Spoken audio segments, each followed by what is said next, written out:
Hello. Hello, sir. Ẹ kalẹ́ sà.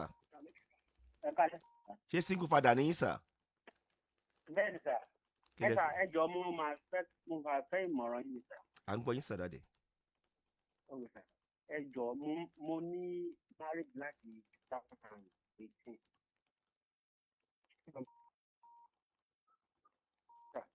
Kí lẹ wí sà? Ṣé ẹ gbọ́ mi sà? A ṣe ń gbọ́ báyìí ní sà o. Okay sà.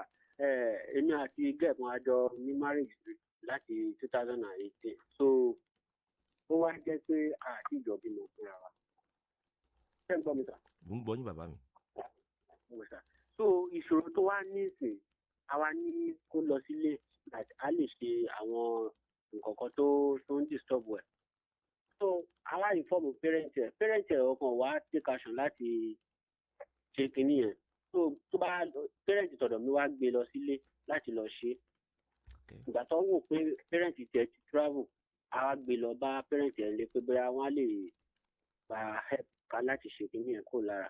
So ìgbà tó máa délé wọn take action wọ́n ṣàbílẹ̀ wọ́n rí fún délé lé ní ìsìn bíi ọjọ́ kẹta àbí ìkẹrin tó tẹ̀lé lọ wọ́n tó padà kúrò ní wọ́n tó padà sí travel ibi tó ti wá.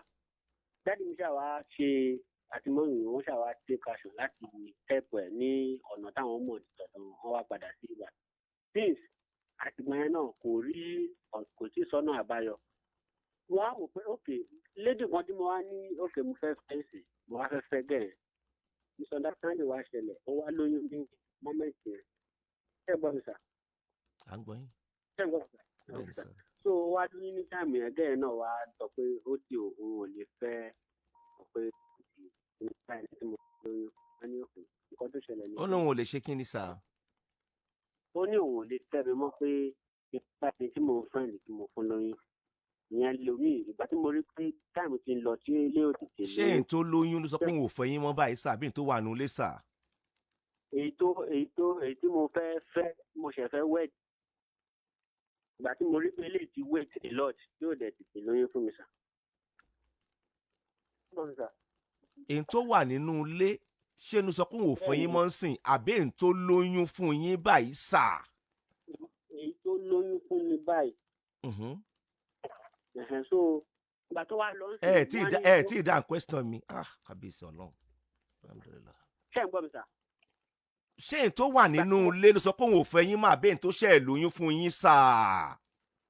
Kò ṣe lóyún fún mi èyí tí mo ṣe fẹ́ lọ fẹ́ ìgbà tí tó wà nínú ilé ò tètè lóyún mo ṣe wá lọ friend ẹlòmíì ta. Ṣé ẹ gbọ́ mi? Mo ń gbọ́ yín.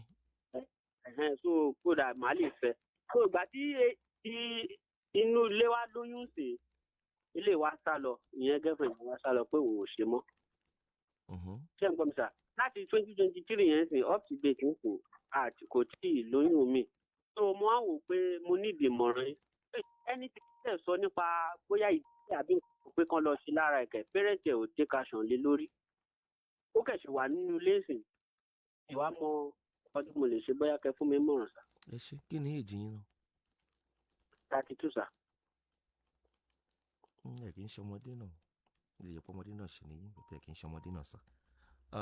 Tí màá sọ lélẹ́yìí sà ṣé èyí tó wà nù ilé ti bímọ kan fún yín báyìí sà? Kò tí ọmọ tó bí ọmọ yẹn padà. Nǹkan tó fà á tó fi pa padà yẹn kẹ̀ wọ́n á ní pé bóyá nǹkan ìgbà náà wọ́n á ní kí pẹ́rẹ́ǹtì ẹ̀ gbé lọ lé kán lè lọ sí. Ẹ ṣe sùúrù ṣé bí ó ti bímọ ọmọ yẹn wá padà ńgbà tó bí? Bẹ́ẹ̀ sà. Ok kí lẹ wá fẹ́ kí ni èjì ọmọbìnrin yẹn? Ọmọbìnrin yẹn wà ní 26. 26. Bẹ́ẹ̀ sà 26. Ok ẹ dẹ̀ ti lò how many years ní marriage pẹ̀lú ẹ báyìí? Marriage yìí ti clock how many years now?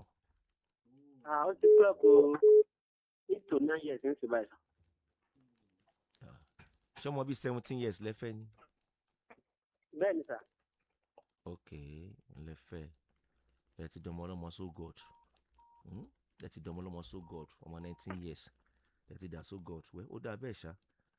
N tí màá sọ fún yín lélẹ́yìí alàgbà ẹ gbọ́ tèmi o ẹ gbọ́ tèmi kí ni nǹkan tó ń ṣe arábìnrin gan tó fi di pé àwọn òbí ẹ̀ lọ́ọ́ kan tọ́jú ẹ̀ ṣé bẹ́ẹ̀ ti fẹ́ àtòkọ́ àtàyè ó ti di tiyín náà ẹ ti fẹ́ kí ló ṣẹlẹ̀ tẹ́yìn ò lè mójútó ìyàwó tiyín fún ara yín. hello kọ́kàdí yín ti tán ẹ̀yin gan ni ìyàwó kejì tọ́ sí lóòótọ́ tẹ́ fẹ́ lọ fẹ́ ẹ̀yin gan ló tọ́ sí ṣe rí báyìí kọ́kàdí tán ní tí mi ó sọ fún yín lélẹ́yìí o tẹ́ bá nífẹ̀ẹ́ ara yín ẹ lọ tọ́jú ọmọ ọlọ́mọ o tó ti yé yín ẹ tọ́jú ẹ ẹ tọ́jú ẹ ẹ tọ́jú ẹ ìyàwó yín ní í ṣe ẹ tọ́jú ẹ ẹ dẹ̀ lẹ́rìí ẹ má lọ ọmọ ọlọ́mọ bọ́ síta o ẹ tọ́jú ara yín ni ẹ jọ lọ sílé ìwòsàn ẹ jọ sọ́dọ̀ àwọn alágbo ẹ kó áfíríkà láwà ẹ kó gbogbo ẹ papọ̀ ẹ má jẹ́ ẹnikẹ́ni ó tàn yín jẹ tán bá ní ẹ mọ́ ọmọ mi lásán ojú yín ọ̀tá mi ẹ kàn jí mi bí ọ̀tá mi ẹ jẹ́ ń polówó ọjà kó kalẹ̀.